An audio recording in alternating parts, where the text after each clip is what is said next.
Americans over the years have just been conditioned to be conservative and liberals. The problem with this idea is it doesn't generate freedom. It generates a lot of argument between liberal and conservative ideas, but it generates in the law what we call legalism. Legalism is the opposite of liberty. Legalism promotes law that plunders life, liberty, and property. When I first went to Vietnam, we didn't have asset forfeiture. That's a new thing, just in liberty.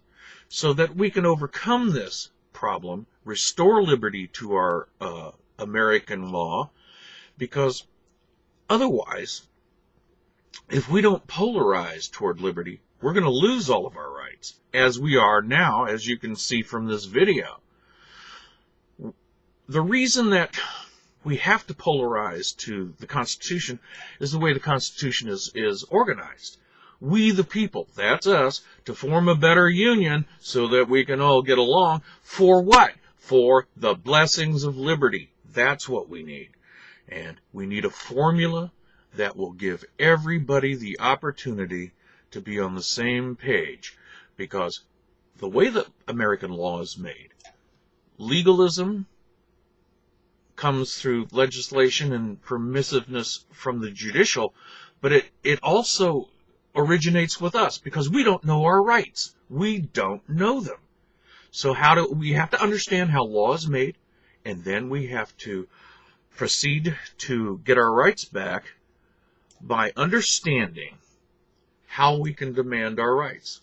We show the right with the Constitution. We'll show any legislation about the right, show the court decisions or stare decisis on the right, and show where the right has been abused. This formula works. We'll use it. I studied this formula, and I ran it by with lots of attorneys and political activists, all kinds of people. And these are who are basically using the formula right now. America needs a way to show an enumerated right, which is what this formula does. Our rights as Americans come from the Constitution. Our rights from the Constitution have to be enumerated. Not an easy concept, but this way. The judicial, legislative, and the people, the unity of the people, have a way to measure, like a yardstick, our rights. We can go down, and we will go down, the whole First Amendment and show you these rights. No.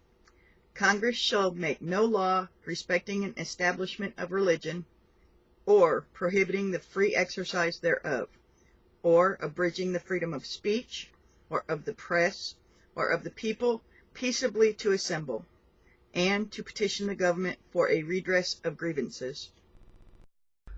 So as you can see, First Amendment rights include 5 different rights, all having to do with religion, speech, press, assembly, and the redress of grievances. We're going to cover all of these, but probably not in just this video. We'll try to get past just religion. I want you to know how much trouble Oklahoma alone is in. I want you to hear from a couple of my friends. Good. My name is Jim Huff. I'm from Oklahoma City, South Oklahoma City. I am the Executive Secretary of the Oklahoma Chapter of Americans United for Separation of Church and State. Today we are on the campus of the University of Oklahoma. We are participating in a leadership training session sponsored by the National Americans United for Separation of Church and State. Nothing is more important in Oklahoma than this principle. It is getting lost in the shuffle. I hate to tell you this, but Americans have let their liberties go to the dogs.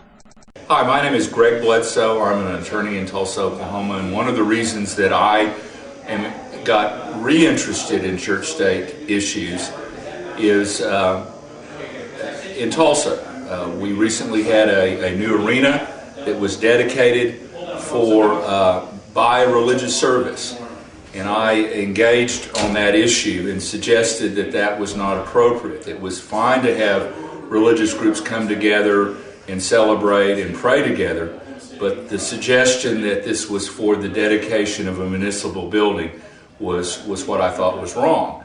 And that I really had a sort of a cruel reawakening on how people didn't have knowledge about the appropriateness of separation in church and state, even among religious liberals like Unitarians and Jews, who felt that as long as it was ecumenical, a religious service sponsored by the government might be okay.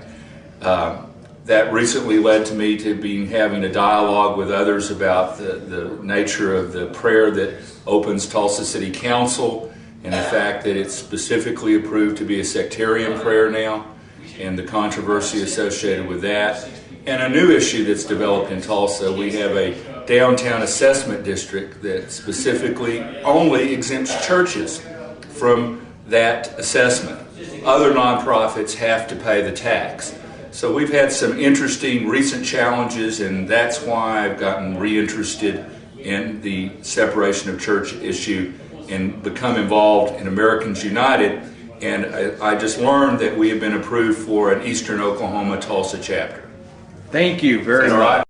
This is Representative Rebecca Hamilton, who's guilty of one of the most egregious examples of trying to establish a state religion by funneling federal money into the church. And this is against the Oklahoma Constitution. Let me read that for you. No public money or property shall ever be appropriated or used directly or indirectly for the use, benefit, or support of any sect, church, denomination, system of religion, or for the use, benefit, or support of any priest, preacher, minister, or other religious teacher or dignitary, or sectarian institution as such. Apparently, nobody cares about this stipulation in the Constitution. They just feed the faith-based initiative money right into their own church. Establishing sectarian prayers, funneling money from the federal government to your own church. This is an outrage. An outrage, I say. The Oklahoma State Constitution is supplemental to the U.S. Constitution. It's very clear. You don't give any money to any church any time. We can show relevant legislation by knowing the U.S. Code, and we can look through the state version of the United States Code and find both stare decisis from court decisions and relevant legislation. But we have to look both on the state and federal level.